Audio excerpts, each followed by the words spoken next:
Then when you go up into this figure, we said, well, we need to go a mile to due north or northwest. And the black dashed lines here are 3 locations where we actually did geophysical testing of the depth to bedrock.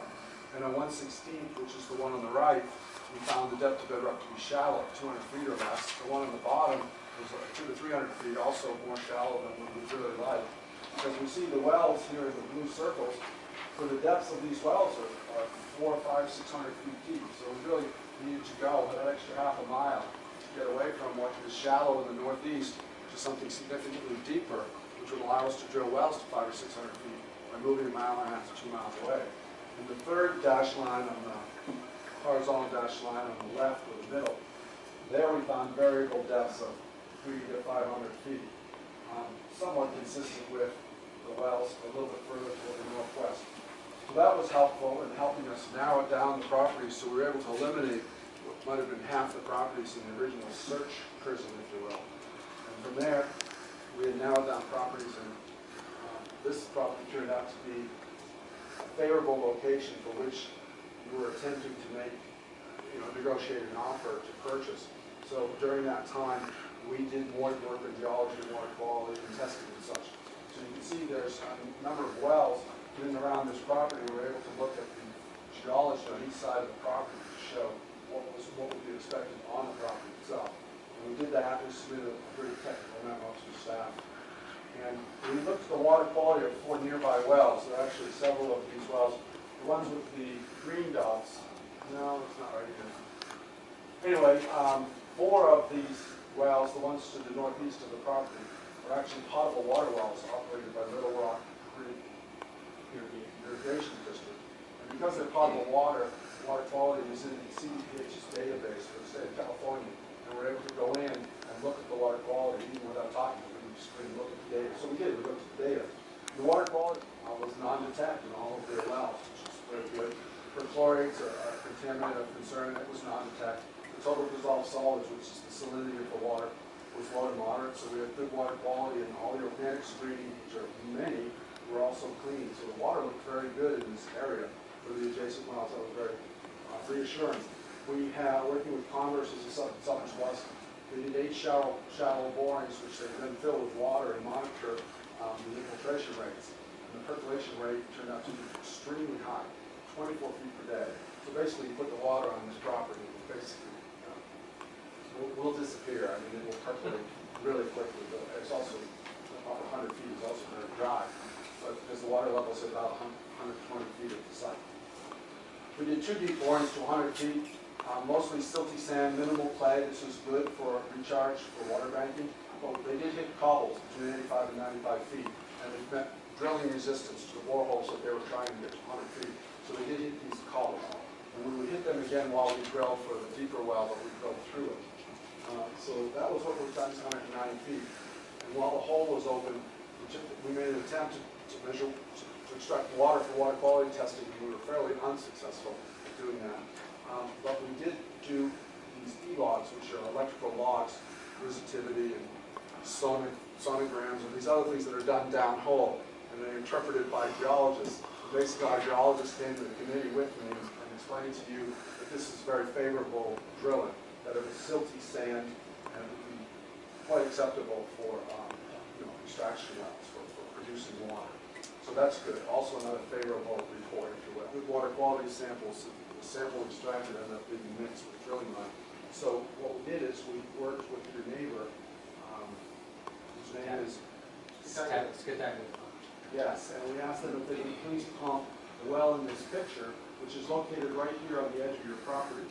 And this attached in the multiple pictures here is the completion report. The well was drilled in 2002. It was drilled by Bakersfield Well and Pump, who you know well because they just drilled 10 wells for you up in the west side area. And when they test pumped this well in the red circle, 2,700 gallons per minute for an 8-hour pump test with a little over 100 feet of drawdown. So it was just excellent production well.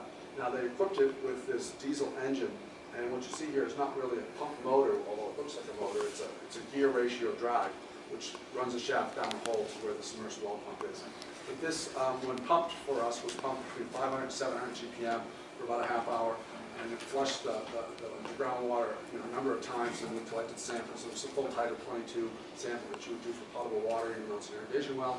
We wanted to get the data, and then we sent that to the lab and asked for a rush, which came back in a few days, and we then looked at the water quality that came back from this adjacent well, which is again 1,000 feet from the center of your site. And the water quality for this was excellent. The pH was normal, 7.95. The total dissolved solids was 220, which is quite favorable. The hardness, that's missing a D, sorry for my poor typing.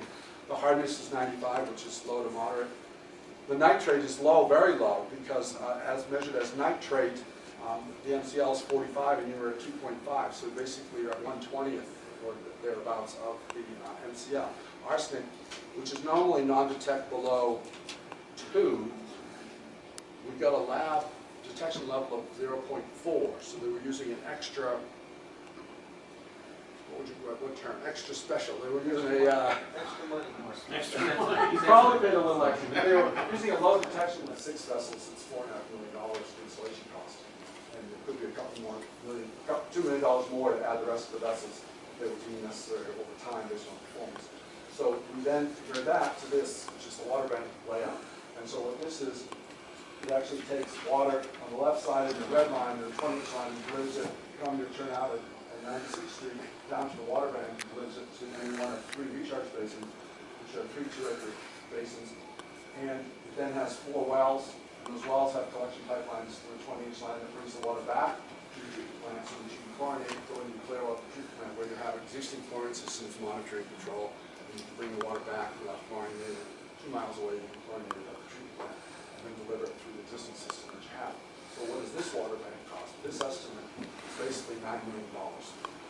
We had an estimate a year earlier that was $8 million, but we've upsized the pipeline to 20 inches from 16 because we believe the capacity of the wells is higher than it would have been at the other site. We were looking at 4 or 5 inch plant, people looked at 12, 15, 18 inch wells, which are just slightly more expensive. So this is the total capital cost with engineering and environmental compliance. Compare it to GAC, and that's what we do on this figure. And so if you look at this, the bottom apex of these 3 lines, that's the capital cost for the initial GAC, which is $4.5 million. But what you see is a green, and maybe a maroon and a reddish line, and this is the range of what it could cost for operating costs. GAC could cost you between $400,000 and $800,000 a year in GAC replacements, depending upon whether the consumption is moderate to medium to high. And so when you do that each and every year, you have an extremely high operating cost that way overwhelms the original capital cost of the GAC vessels. So it's operation intensive because of the cost of GAC replacements. It's $25,000 for each $20,000 change. If you get 12 vessels to change about a couple years, a couple times a year, you do the math. It's expensive. We took out 2 months of water, but basically, based on the board's suggestion that you can take up more water than what you need just to serve Eastside and send it back into these ranges, you could. And so basically we show here almost 10,000 3 years in a row being extractable from this water bank. And the model that actually works. So you can put more water in there than originally thought. So that's a benefit that you can have available in storage for dry year yield, if you will. So how do you put that into dollars and cents? So what we did in this next slide is we did an economic analysis. We had 3 dry years out of it, 10, and you repeated this 4 times over 40 years, and you actually came up short. Now, if you're doing water banking everywhere, you shouldn't come up short because you're planning to use water banks. But if you didn't water bank and you didn't have the water, it would cost your members $480 extra to purchase and deliver dry year yield. And that's quite an high additional cost that you wouldn't have to pay if you have available water banks. So if the water available from this bank was 29,400 feet a year, as on the previous slide, and you did that 4 times over, the value of that water and net present value is over $20 million. So you can look at the cost of the bank is $9 million, but you actually have an offset of a tremendous value of being able to store water that's available in wet years and normal years, and be able to take it out in dry years. And the whole benefit of the water bank is $9,000 worth of testing to complete the super process towards an anticipated mitigated net debt. And with that, we have our engineering costs to do. Did you go Google that?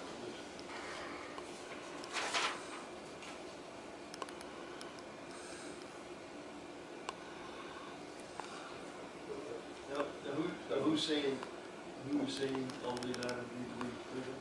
Our environmental consultant, there's it's actually statewide maps. When you look at previous occurrences. So when you look at the map and you look at your location, you can see that you're susceptible to the following species. And the Mojave ground squirrel trappings, even since we did them a year and a half ago, have gotten more intense. The state now has a requirement to do three sets between April 15th and July. Basically, it's pretty much similar size building immediately to the north of this building, as you can see on the map. That would be site proposed expansion. The advantages of this site would be the main access to the existing building. You've already got a nice lobby and entranceway. You could maintain that as far as your entrance into the facility. The reception area lobby, maintaining that would eliminate any duplication of space in the expansion area. There'd be direct secured access to the lab from the parking area below. There's no new parking required. However, we did add parking for the convenience to the lab and for the employees. There's similar uses in both existing and new addition, which would be right next to each other. There's existing utilities located nearby. There's the new addition would have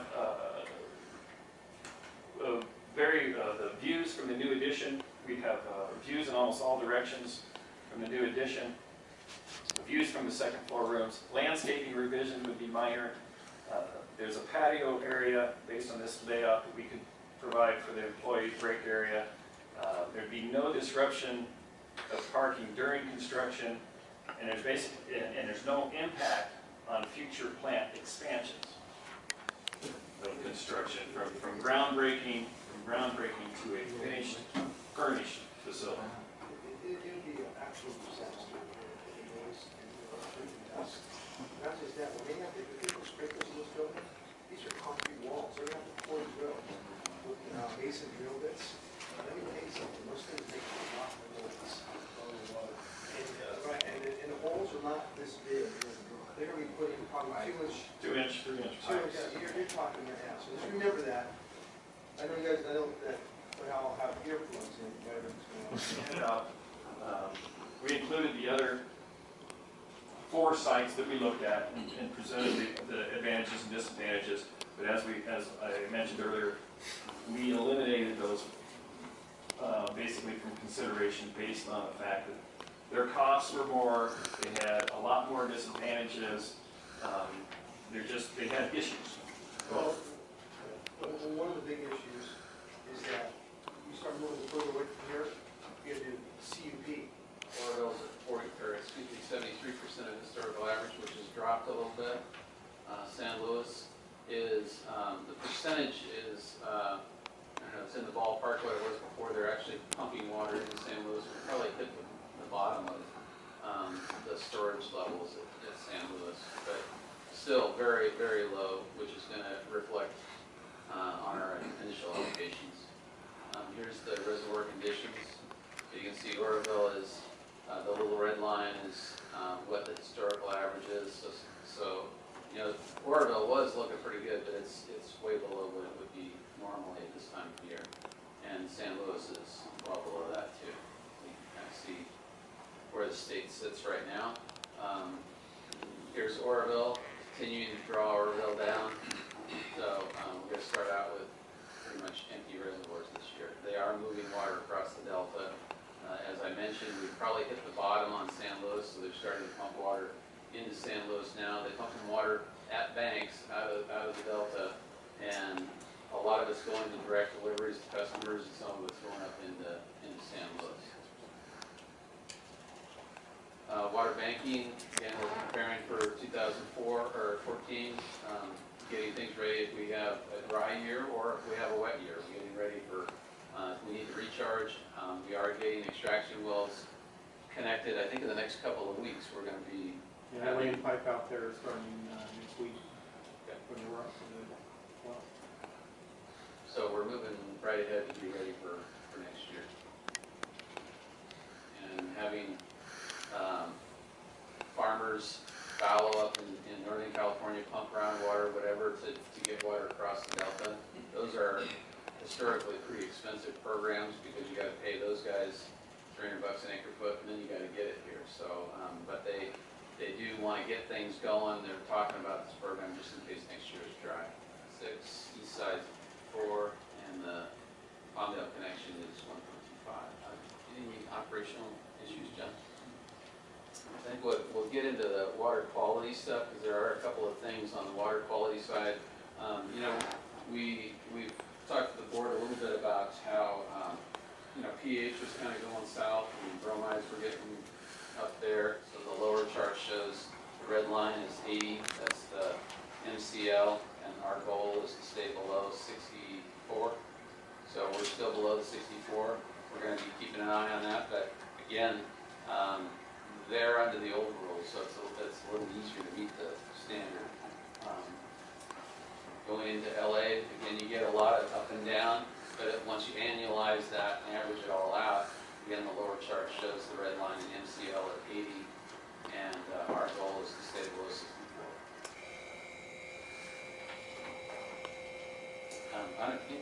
Anything else on, Justin, anything on future? I don't know if there's anything else we can do. Status and updates. We're developing, on staff level, we've been developing some strategic documents that we've been talking to finance about. A lot of this is driven by our financial situation and our ratings with Standard & Poor's and Moody's. But I kind of wanted to lay this out. This is kind of a draft schedule for the board to take a look at. First, we're going to set rates on October 8th. We've got a committee meeting this week, and we'll have a workshop next week. Then we want to set up a reserve policy, how we have reserve funds and how the board would use those funds. So we'll have something for the board to take a look at, hopefully in October, late in October. Then we'll have a 5-year financial plan, and then ultimately